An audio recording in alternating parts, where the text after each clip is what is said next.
우리는 살다 보면 어느 순간 확 무너질 때가 있습니다. 큰 사건이 있어서가 아니라 마음이 지쳐있고 말 한마디에 상처를 받고 비교가 쌓이고 상황이 흔들리면서 어느 날 갑자기 힘이 뚝 빠지는 것입니다. 그래서 누군가는 이렇게 말합니다. 나는 멘탈이 약해서 그래. 나는 원래 이런 사람이야. 그런데 성경은 우리에게 다른 길을 보여줍니다. 무너지지 않는 사람은 원래 강한 사람이 아니라 무너질 때 어디로 가야 하는지를 아는 사람이라는 것입니다. 흔들려도 다시 중심을 잡는 사람은 자기 힘을 끌어올리는 기술을 가진 사람이 아니라 붙들어야 할 자리가 분명한 사람입니다. 오늘은 바로 그 자리를 함께 붙들어 보려고 합니다. 이걸 깨달으면 아무도 당신을 무너뜨릴 수 없습니다. 이 말은 내가 더 강해진다는 뜻이 아니라 흔들려도 다시 일어설 수밖에 없는 이유가 생긴다는 뜻입니다. 그래서 오늘 말씀을 통해 무너짐의 자리에서 다시 숨을 쉬고 다시 걸을 힘을 얻는 길을 함께 찾으려고 합니다. 첫째, 상처를 숨기면 무너지지만 하나님께 가져가면 힘을 얻습니다. 우리는 상처가 생기면 본능적으로 숨고 싶어집니다. 괜찮은 척하고 별일 아닌 척하고 그냥 지나가자고 스스로를 달래기도 합니다. 왜냐하면 상처를 드러내는 순간 내가 약해 보일까 봐 두렵고 또 누군가가 내 마음을 더 건드릴까 봐 겁이 나기 때문입니다. 그래서 우리는 상처를 마음 깊은 곳에 넣어두고 뚜껑을 닫고 그 위에 바쁘게 살면서 덮어두려 합니다. 그런데 이상하게도 덮어둔 상처는 사라지지 않습니다. 오히려 시간이 지나면 다른 모습으로 튀어나옵니다. 갑자기 화가 치밀고 작은 말에도 예민해지고 사람을 피하고 싶어지고 내가 나를 감당하기 어려운 날이 찾아옵니다. 상처를 숨기면 잠깐은 괜찮은 것 같지만 결국은 그 상처가 내 마음을 안에서부터 무너뜨릴 수 있습니다. 성경은 상처를 숨기는 인간의 모습을 아주 솔직하게 보여줍니다. 창세기 3장에서 아담과 하와는 죄를 지은 뒤에 하나님을 피합니다. 그들은 나무 사이에 숨고 자신을 가리려고 무화과나무 잎을 엮습니다. 그 장면이 참 우리와 닮아 있습니다. 우리는 죄를 지었을 때뿐 아니라 상처를 입었을 때도 비슷하게 숨습니다. 나는 괜찮아, 나는 문제없어, 나는 흔들리지 않아, 이렇게 무화과 잎을 엮습니다. 그런데 하나님은 그 숨은 자리를 그냥 두지 않으십니다. 하나님은 먼저 찾아오시고 이렇게 말씀하십니다. 내가 어디 있느냐? 하나님이 위치를 몰라서 묻는 것이 아닙니다. 숨고 있는 마음을 드러내게 하시려는 것입니다. 하나님은 우리가 숨을수록 더 멀어지는 것을 아시기 때문입니다. 상처를 하나님께 가져간다는 것은 내가 약하다는 사실을 인정하는 것입니다. 주님, 저는 지금 아픕니다. 주님, 이 일이 저를 무너뜨립니다. 주님, 제 마음이 너무 지쳤습니다. 이렇게 말하는 것입니다. 그런데 많은 사람은 여기서 멈춥니다. 말은 하지만 정말 맡기지는 못합니다. 왜냐하면 맡긴다는 것은 내 상처를 하나님 손에 올려놓는 것이고 그러면 내가 통제할 수 없게 되기 때문입니다. 하지만 바로 그 지점에서 힘이 생깁니다. 내 힘으로 붙잡고 있던 것을 내려놓을 때 하나님이 붙드시는 손을 경험할 수 있기 때문입니다. 시편을 보면 다윗은 상처를 숨기지 않습니다. 다윗은 하나님 앞에서 자신의 마음을 그대로 말합니다. 억울함도 말하고 두려움도 말하고 낙심도 말합니다. 그러면서도 다윗은 계속 하나님께로 갑니다. 그게 다윗의 힘이었습니다. 다윗이 강해서가 아니라 다윗은 무너질 때 숨지 않고 하나님께 갔기 때문입니다. 우리는 흔들릴 때 사람에게만 털어놓고 끝내기도 합니다. 물론 사람의 위로도 필요합니다. 그러나 사람은 한계가 있습니다. 어떤 말은 위로가 되지만 어떤 상처는 사람의 말로 해결되지 않습니다. 그래서 하나님께 가져가야 합니다. 하나님은 내 사정을 다 아시고 내 마음의 깊이도 아시고 내가 왜 이렇게 흔들리는지도 아십니다. 그리고 무엇보다 하나님은 내 상처를 이용하지 않으시고 내 상처를 통해 나를 버리지도 않으십니다. 상처를 하나님께 가져가면 상처가 바로 사라지지는 않을 수 있습니다. 그런데 힘이 생깁니다. 마음이 다시 숨을 쉽니다. 내가 혼자가 아니라는 사실이 선명해집니다. 그리고 이 힘은 신기하게도 상황이 바뀌어서 생기는 힘이 아니라 하나님이 함께 하신다는 확신에서 생깁니다. 그래서 아무도 나를 무너뜨릴 수 없다는 말은 상처를 못 받는다는 뜻이 아니라 상처를 받아도 그 상처가 나를 끝까지 삼키지 못한다는 뜻입니다. 오늘 이렇게 한 가지를 실천해 보면 좋겠습니다. 상처를 숨기지 말고 하나님께 그대로 가져가는 것입니다. 길게 기도하려고 애쓰지 않아도 됩니다. 문장이 예쁘지 않아도 됩니다. 그냥 있는 말로 말하면 됩니다. 주님, 저는 지금 힘듭니다. 주님, 제 마음이 무너집니다. 주님, 저를 붙들어 주세요. 그 고백이 시작되면 성령님은 우리 마음에 다시 힘을 주실 것이고 우리가 무너지지 않도록 붙들어 주실 것입니다. 둘째, 비교는 마음을 무너뜨리고 감사는 마음을 다시 세웁니다. 비교는 정말 조용히 들어옵니다. 누가 우리를 대놓고 무너뜨리는 것도 아닌데 어느 날 마음이 갑자기 축 처지는 이유가 비교일 때가 많습니다. 저 사람은 잘 되는 것 같은데 나는 왜 이럴까? 저 집은 평안한 것 같은데 나는 왜 이렇게 복잡할까? 저 사람은 인정받는데 나는 왜 늘 부족할까? 이런 생각이 들어오는 순간 마음은 금방 무거워집니다. 비교는 내 삶을 있는 그대로 보게 하지 않고 남의 삶을 기준으로 나를 보게 만듭니다. 그러니 내 삶에 좋은 것들은 안 보이고 부족한 것만 크게 보입니다. 그리고 결국 감사가 사라지고 마음의 힘도 빠지게 됩니다.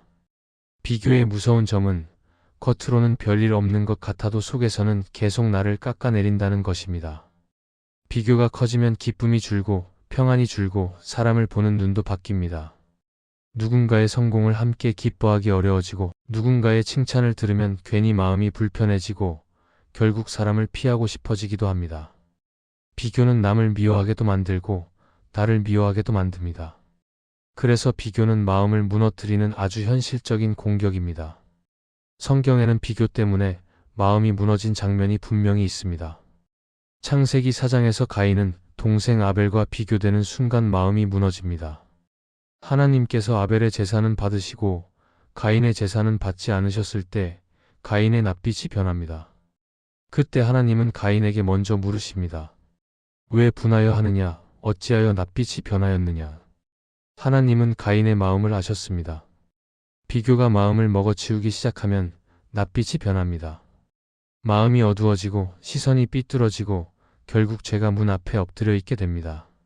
하나님은 가인에게 죄를 다스리라고 말씀하셨지만 가인은 비교를 품고 분노를 키우고 결국 더 큰 죄로 넘어갑니다. 비교는 이렇게 사람을 무너뜨립니다. 단지 기분이 나빠지는 정도가 아니라 마음의 방향을 완전히 틀어버릴 수 있습니다. 그렇다면 감사는 왜 마음을 다시 세울까요? 감사는 상황이 완벽해서 나오는 것이 아닙니다. 감사는 비교를 멈출 때 시작됩니다. 내 삶을 남의 기준으로 해석하지 않고 하나님이 내게 주신 삶을 다시 바라볼 때 감사가 생깁니다. 감사는 내 눈을 돌려줍니다.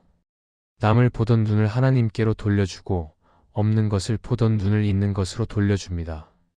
그리고 이 변화가 마음을 다시 세웁니다. 감사는 마음을 속이는 말이 아닙니다. 힘든데 힘들지 않다고 말하는 것이 감사가 아닙니다. 감사는 힘든 현실 속에서도 하나님이 주시는 은혜의 흔적을 놓치지 않는 것입니다. 오늘 숨 쉬는 것, 오늘 버틸 힘이 남아있는 것, 오늘 누군가의 작은 위로가 있었던 것, 오늘 하나님께 기도할 수 있는 자리, 오늘 말씀을 들을 수 있는 시간, 이런 것들이 감사의 씨앗이 될 수 있습니다. 이 씨앗이 자라면 마음은 다시 단단해집니다. 왜냐하면 감사는 하나님이 나를 버리지 않으셨다는 증거를 계속 발견하게 하기 때문입니다. 그래서 오늘 적용은 아주 현실적으로 하면 좋겠습니다. 비교가 올라올 때마다 바로 감사로 점프하라는 말이 아닙니다. 비교가 올라오는 순간을 알아차리는 것이 먼저입니다. 아, 지금 내가 비교하고 있구나. 그리고 그때 아주 작은 감사 하나를 고백해보는 것입니다. 주님, 오늘도 저를 붙들어 주셔서 감사합니다. 주님, 제게 남아있는 은혜가 있습니다. 주님, 제 삶에도 주님의 손길이 있습니다. 이 작은 고백이 반복되면 비교는 약해지고 감사는 강해질 수 있습니다. 비교는 마음을 무너뜨리지만 감사는 마음을 다시 세웁니다. 그리고 감사가 자라면 남이 뭐라고 해도 남이 얼마나 잘 되든 내 마음의 중심은 쉽게 흔들리지 않게 됩니다. 내가 강해져서가 아니라 하나님이 내 삶에 이미 주신 은혜가 내 마음을 붙들어 주기 때문입니다. 셋째, 상황이 흔들려도 하나님은 변하지 않으신다는 사실을 붙들어야 합니다. 우리는 상황이 안정될 때는 괜찮습니다. 마음도 비교적 평온하고 말도 부드럽고 믿음도 잘 지켜지는 것처럼 느껴집니다. 그런데 상황이 흔들리면 그때부터 마음이 같이 흔들립니다. 예상치 못한 일 하나, 관계의 갈등 하나, 건강의 문제 하나, 경제적인 압박 하나가 오면 내 마음의 바닥이 드러납니다. 그래서 우리는 자꾸 이렇게 생각합니다. 상황이 좋아지면 믿음도 다시 살아날 거야. 문제가 해결되면 기도도 더 잘할 수 있을 거야. 그런데 그 길은 끝이 없습니다. 왜냐하면 상황은 늘 흔들릴 수 있기 때문입니다. 그래서 성경은 우리에게 더 단단한 기초를 주십니다. 상황이 흔들려도 하나님은 변하지 않으신다는 사실을 붙들라고 말입니다. 하나님이 변하지 않으신다는 말은 하나님이 냉정하다는 뜻이 아닙니다. 하나님은 우리 마음을 아십니다. 우리가 두려워하고 지치고 무너질 것 같은 날에도 하나님은 우리를 외면하지 않으십니다. 변하지 않는다는 것은 하나님의 사랑이 오늘 기분에 따라 달라지지 않는다는 뜻입니다. 하나님의 신실하심이 내 성과에 따라 오르락내리락 하지 않는다는 뜻입니다. 하나님이 나를 붙드시는 손이 내 상황이 좋을 때만 강해지는 것이 아니라는 뜻입니다.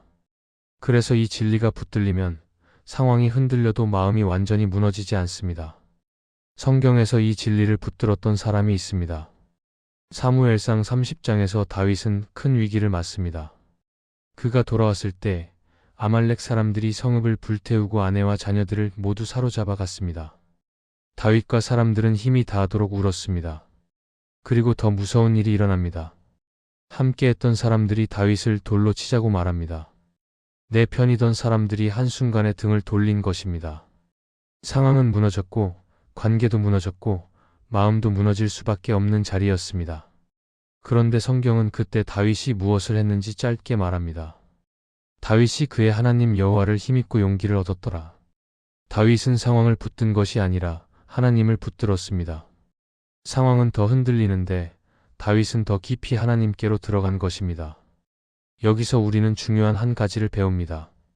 믿음은 상황이 좋아질 때 지켜지는 것이 아니라 상황이 흔들릴 때 어디로 가는지로 드러난다는 것입니다. 다윗도 두려웠을 것입니다. 다윗도 울었습니다. 다윗도 마음이 무너졌을 것입니다. 그런데 다윗은 그 무너진 마음을 들고 하나님께 갔습니다. 그리고 하나님께 물었습니다. 내가 추격하리이까? 이 질문이 참 중요합니다. 상황이 흔들리면 우리는 보통 결론부터 내립니다. 끝났다, 망했다, 안 된다, 포기하자. 그런데 다윗은 결론을 내리지 않고 하나님께 묻습니다. 왜냐하면 하나님이 변하지 않으신다는 것을 알고 있었기 때문입니다. 하나님은 오늘도 말씀하실 수 있고, 오늘도 길을 여실 수 있고, 오늘도 붙으실 수 있다는 것을 믿었기 때문입니다. 우리도 이 연습이 필요합니다. 상황이 흔들릴 때 먼저 결론을 내리지 않는 연습입니다. 먼저 두려움대로 말하지 않는 연습입니다. 그리고 이렇게 고백하는 연습입니다. 주님, 상황은 흔들리지만 주님은 변하지 않습니다. 주님, 제 마음은 흔들리지만 주님의 사랑은 흔들리지 않습니다. 주님, 저는 지금 불안하지만 주님의 신실하심은 변하지 않습니다. 이 고백이 거창해 보이지만 사실은 아주 현실적인 믿음입니다. 상황은 파도처럼 오르내립니다. 어떤 날은 잔잔하지만 어떤 날은 큰 파도가 옵니다. 그런데 배가 안전한 이유는 파도가 없어서가 아니라 닻이 있기 때문입니다. 하나님은 우리 영혼의 닻이 되십니다. 그래서 우리는 상황을 붙들려고 하지 말고 하나님을 붙들어야 합니다. 하나님이 변하지 않으신다는 진리는 흔들리는 날에 나를 붙드는 가장 큰 힘이 될 것입니다. 그리고 그 힘이 있으면 누가 흔들어도 어떤 일이 와도 나는 완전히 무너지지 않고 다시 중심을 찾게 될 것입니다. 넷째, 사람의 말이 나를 정의하지 않고 하나님의 부르심이 나를 세웁니다. 우리는 생각보다 사람의 말에 많이 흔들립니다. 칭찬을 들으면 잠깐 올라가고 비판을 들으면 금방 꺾입니다. 누가 나를 어떻게 보느냐에 따라 내 가치가 결정되는 것처럼 느껴질 때가 있습니다. 그래서 무너지는 나를 돌아보면 사건 때문이라기보다 말 때문인 경우가 많습니다. 너는 별로야, 너는 안 돼, 너는 늘 그렇지, 이런 말이 내 안에서 계속 울리면 결국 그 말이 내 정체성이 되어버립니다. 그때부터는 누가 나를 건드리지 않아도 내 안의 목소리가 나를 계속 무너뜨립니다. 그런데 하나님은 우리를 사람의 말로 부르지 않으십니다.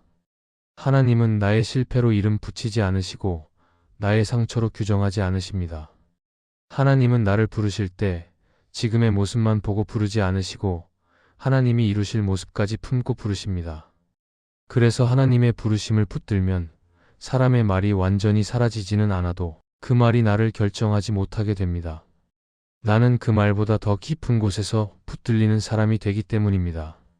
사무엘상 16장에서 다윗을 보시면 좋겠습니다. 사무엘이 이새의 집에 갔을 때 사람들의 시선은 형들에게 쏠려 있었습니다. 겉으로 보기에 더 늠름하고 더 준비된 것처럼 보였기 때문입니다. 그런데 하나님은 사무엘에게 말씀하십니다. 사람은 외모를 보거니와 여호와는 중심을 보신다고 말입니다. 그리고 결국 하나님은 막내 다윗을 부르십니다. 다윗은 그 자리에서 가장 주목받는 사람이 아니었고 가장 가능성 있어 보이는 사람도 아니었습니다. 그러나 하나님의 부르심이 다윗을 세웁니다. 그 뒤로 다윗의 길이 늘 평탄했던 것은 아니지만 한 가지는 분명합니다. 사람들의 평가가 다윗의 끝을 결정하지 못했습니다. 왜냐하면 하나님이 먼저 부르셨기 때문입니다. 우리도 똑같습니다. 사람은 내 현재를 보고 말합니다. 사람은 내 실수 하나를 보고 전체를 판단하기도 합니다. 사람은 내 약한 부분을 보고 쉽게 단정합니다. 그런데 하나님은 다르게 보십니다. 하나님은 중심을 보시고 하나님은 관계를 보시고 하나님은 나를 부르신 목적을 보십니다. 그래서 우리는 사람이 뭐라고 하느냐에 매달리기보다 하나님이 나를 어떻게 부르셨느냐를 더 자주 떠올려야 합니다. 하나님은 나를 자녀로 부르셨고 하나님은 나를 은혜로 살게 하셨고 하나님은 나를 다시 일어서는 사람으로 부르셨습니다. 이 부르심이 선명해지면 비난을 들어도 무너지기만 하지 않고 칭찬을 들어도 교만해지기만 하지 않습니다. 내 중심이 사람에게서 하나님께로 옮겨가기 때문입니다. 팀 켈러는 그의 책 기도에서 이렇게 말합니다. 기도는 하나님의 임재 안으로 들어가 그분의 시선으로 현실을 다시 보게 한다. 이 말이 오늘 본론과 잘 이어집니다. 사람의 말이 크게 들릴수록 하나님 앞에 들어가야 합니다. 기도는 내 마음을 단단하게 만드는 주문이 아니라 하나님의 시선으로 나를 다시 보게 하는 자리입니다. 주님이 나를 어떻게 부르셨는지, 주님이 나를 어떻게 붙드시는지 그 사실이 다시 선명해지는 자리입니다. 그래서 오늘 이렇게 실천해 보시면 좋겠습니다. 누군가의 말에 마음이 무너지는 날, 그 말을 그대로 마음에 저장하지 말고 하나님 앞에 가져가 보시는 것입니다. 주님, 이 말이 제 마음을 무너뜨립니다. 그런데 주님은 저를 어떻게 보십니까? 주님이 부르신 이름으로 저를 다시 세워주세요. 이렇게 기도해 보시는 것입니다. 그러면 사람의 말이 전부가 아니게 됩니다. 사람의 말이 내 하루를 흔들어도 하나님의 부르심이 내 삶을 세우게 될 것입니다. 이 말씀이 마음의 은혜가 되셨다면 좋아요와 구독으로 함께 해주세요. 그리고 댓글에 아멘이라고 남겨주시면 하나님의 은혜가 더 많은 사람들에게 전해질 것입니다. 여러분의 삶 위에 하나님의 은혜가 언제나 함께 하시기를 바랍니다.